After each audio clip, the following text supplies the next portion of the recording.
So I hmm, have my own theory, I have my own philosophy which I want to share. So it's like हमारा past, present और future. I see it as जो हमारा past है, अगर past में कुछ भी है, ठीक है?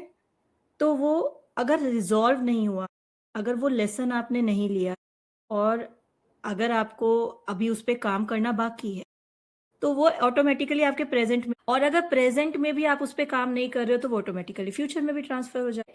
तो पास्ट, प्रेज़ेंट, फ्यूचर ऐसे देखा जाए, जिस नाव में, जिस मोमेंट में आप एक्नॉलेज कर रहे हो हुँ, कि कुछ है, पर हो तो आप प्रेज़ेंट में, तो आप आपका पास्ट, प्रेज़ेंट और फ्यूचर तीनों ही एक ही मोमेंट इस नाव में, क्योंकि वो आपके अंदर है। हुँ, राइट?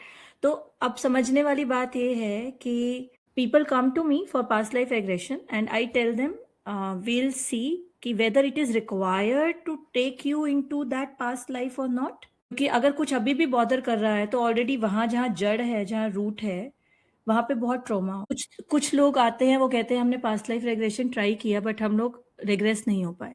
कुछ लोग आते हैं कि हमें करना है।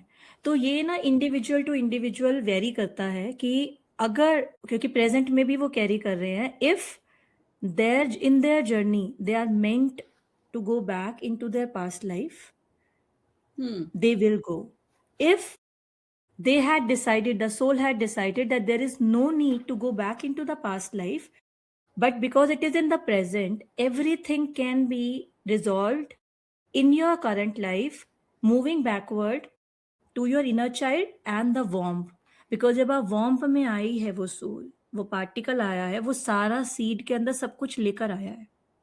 हुँ, तो वो वार्म लेवल पे, तो वार्म रिग्रेशन जो है, आई रिकमेंड पीपल कि warm regression is very very powerful. क्योंकि उस वार्म रिग्रेशन में आप अपने पिछली जो बहुत सारी चीजें हैं उनको आप क्लियर कर लेते हो, but then there are some souls, there are some people who are meant to visit their past lives. Present में ही है ना। बिल्कुल। एवरीथिंग इज़ लाइक डेस्टिनी के, लेकिन हम कर्म को उस हिसाब से लेके जाते हैं कि अभी मैंने जो कर्म कर रहा है उसका मेरा ध्यान ही प्रेज़ेंट में नहीं है, जहाँ तो मुझे पास्ट में, फ्यूचर में मोस्टली फ्यूचर के लिए, और फ्यूचर के चक्कर में हम अपने कर्मा को बिल्कुल भूल जाते हैं कि प्रेज़ेंट इज़ माय कर्मा।